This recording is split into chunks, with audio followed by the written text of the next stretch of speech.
Hello guys, ఎస్ఆర్కి సంబంధించిన generation form అనేది BLO గారు ఆన్లైన్లో సబ్మిట్ చేశారో లేదో స్టేటస్ అనేది చెక్ చేస్తుంటే ప్లీజ్ యువర్ కాంటాక్ట్ బిఎల్ఓ అని చూపిస్తే ఆన్లైన్లో ఫామ్ అనేది సబ్మిట్ అయినట్ట కాదా, ఏ విధంగా స్టేటస్ అనేది చూసుకోవాలి, ఏం చేయాలో మీకు ఈ వీడియోలో డీటెయిల్గా అయితే చెప్తాను.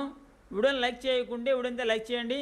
అలాగే మా యూట్యూబ్ ఛానల్ని సబ్స్క్రైబ్ చేసుకోకపోతే తప్పకుండా మా యూట్యూబ్ ఛానల్ అయితే సబ్స్క్రైబ్ అనేది చేసుకోండి. ఈసీఐ నెట్ యాప్ ద్వారా స్టేటస్ అనేది చెక్ చేస్తుంటే ప్లీజ్ కాంటాక్ట్ యువర్ బిఎల్ఓ అని చూపిస్తే స్టేటస్ అనేది ఈసీఐ నెట్ యాప్ ద్వారా కాకుండా ఈసీఐ నెట్కి సంబంధించి వెబ్సైట్ ద్వారా అది చూసుకోండి. ఆ వెబ్సైట్ ద్వారా స్టేటస్ అనేది ఏ విధంగా తెలుసుకోవాలో నేను ఆల్రెడీ ఒక వీడియో అయితే తీయడం జరిగింది. ఆ వీడియో లింక్ కింద నేను డిస్క్రిప్షన్లో ఇచ్చినాను. అలాగే మీకు ఎండ్ స్క్రీన్లో వీడియో అనేది ఉంటుంది, తప్పకుండా మీరు ఆ వీడియో చూడండి. యాప్లో స్టేటస్ అనేది అప్డేట్ అనేది కాకుంటే మీకు ఈ విధంగా చూపిస్తుంది ప్లీజ్ కాంటాక్ట్ యువర్ బిఎల్ఓ అని. డైరెక్ట్గా మీరు వెబ్సైట్లో అయితే చూడండి. వెబ్సైట్లో అయితే మీకు ఆటోమేటిక్గా స్టేటస్ అనేది ఎప్పటికప్పుడు అప్డేట్ అనేది అవుతుంది. వెబ్సైట్లోకి వెళ్ళి మీ స్టేటస్ అనేది చూసుకోండి. వెబ్సైట్లో అయితే ఖచ్చితంగా మీకు స్టేటస్ అనేది చూపిస్తుంది. ఫామ్ అనేది సబ్మిట్ అయి ఉంటే your form has already been submitted for more details contact your BLO అని చూపిస్తుంది. ఈసీఐ నెట్ యాప్ ద్వారా కాకుండా మీరు ఈసీఐ నెట్ వెబ్సైట్ ద్వారా ట్రై చేయండి.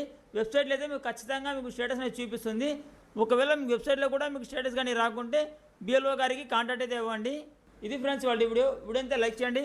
అలాగే మా యూట్యూబ్ ఛానల్ని సబ్స్క్రైబ్ చేసుకోకపోతే తప్పకుండా మా యూట్యూబ్ ఛానల్ అయితే సబ్స్క్రైబ్ అనేది చేసుకోండి. Thank you for watching.